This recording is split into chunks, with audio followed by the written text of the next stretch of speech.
Hello, brethren. Welcome to Godview 9. So,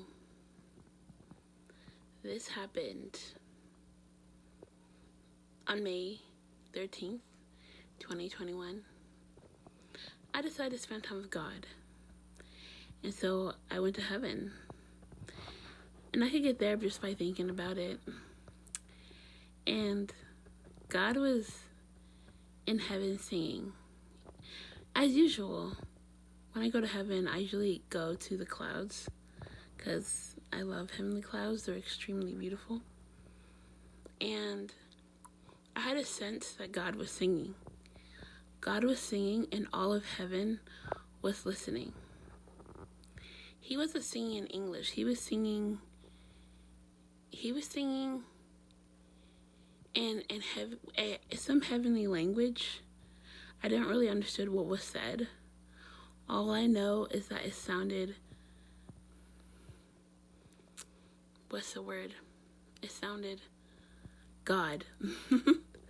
I was gonna say it sounded awesome and amazing and wonderful, but those words don't accurately display how it really sounded, and there's nothing as great or greater than God himself. So he sang like God, just it was just, I was in awe. And as he sang, all of heaven heard it. And all of heaven was silent. Because it was just everyone, wherever they were, in the homes, outside, this is in heaven, or in the throne room, wanted to hear him. And they heard him. And they danced as he sang. Heaven is already full of light and life and everything, but it's like as he sang, it became more so. I didn't think that was possible. It became more so. It's some would just simply listen, others would paint or dance, worship. The angels would stop in their tracks and just be in awe of what they were hearing. Unfortunately, God didn't allow me to understand the message of what he was saying, even though I did ask, what were you saying? He said, not yet. It's not, I can't know it, not yet, since I'm on the earth. But it was amazing. Adele doesn't have anything on God, so. So there's that.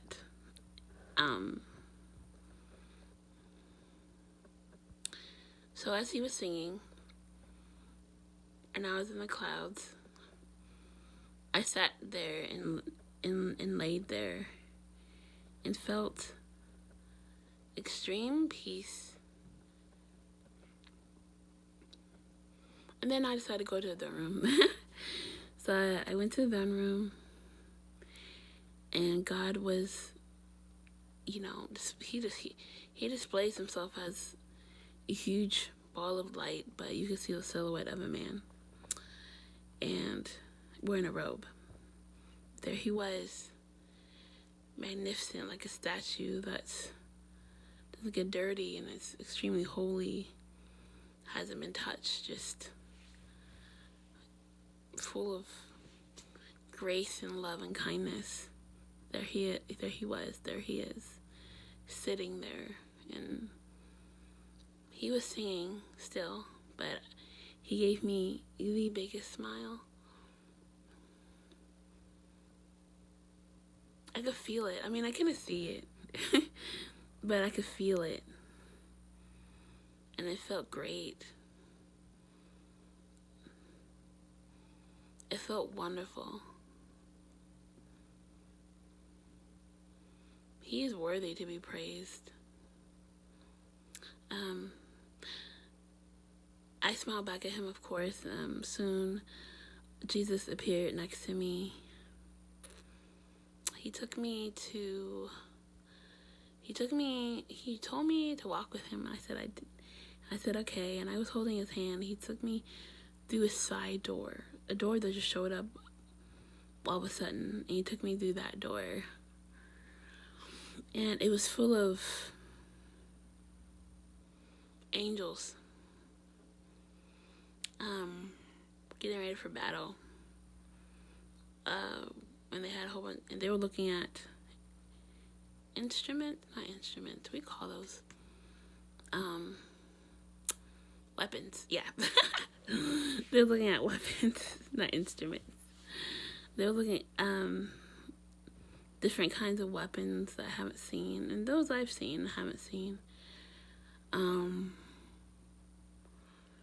just looking at them, just like maybe trying them on, fitting them. And God was telling me again, it was the last days, and time is coming, that He's coming back soon. Don't know when, but He's coming back soon, and to get ready. And then He took me out of that room and took me into another door where what rained down was a bunch of roses from a white sky. It was a sky that was white, like paper, but it was a brilliant white, like it's shining, and roses filled the room. And I'm like, I just stood there, and it's filled to my waist, and I'm like, and I was really excited, and I danced, and I was like, what is this? And He said, you want flowers. So here they are. What happened on Earth in my real life was I was watching a movie. I forget which movie, but there was a scene where a guy gives this girl flowers that he loves, and I was like, man, I wish someone gave me flowers like that. Like, just, it was, that's never gonna happen, because, God doesn't want me to be married, and I'm okay with that. I'm like, oh, shoot, flowers are so nice. Love for flowers, especially my favorite flowers, Rhododendron macrophyllums, which is the Washington State flower. So beautiful. And that was not that long ago. And He filled the room with flowers to my waist, and He said, you wanted flowers? I'll give you all the flowers that you could want, because I love you. And He stood there, and I was really surprised and shocked, and I was really excited, and I told Him I loved Him, and I hugged Him.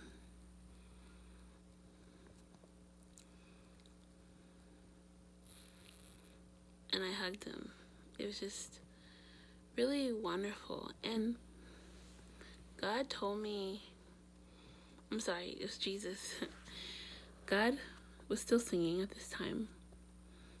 And Jesus told me that He wants to dote on me. And He wants to dote. He loves doting on His people, good things.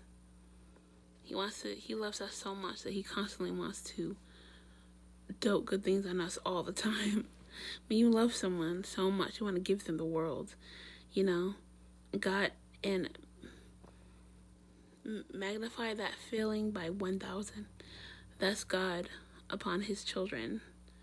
And then the reason why God doesn't dote on us the way He really wants to is because it would destroy us, or it would take us away from Him. It would distract us from worshiping Him. Or sometimes it would even prevent us from being saved. He chooses people, and He wants to dote on those He loves and chooses to for salvation, But He can only do that when we are obedient, and we know him and trust him. And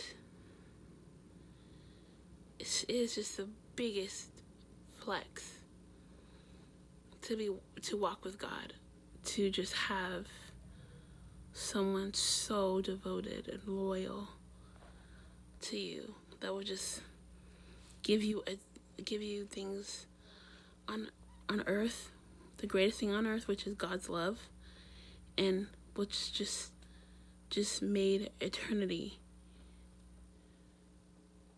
for you and me, just for us to spend time with him and for him to love and spend time with us. Dang, that is greater than a love story. God is waiting for you to love him, because he wants to love and do it on you. Thank you for listening, family.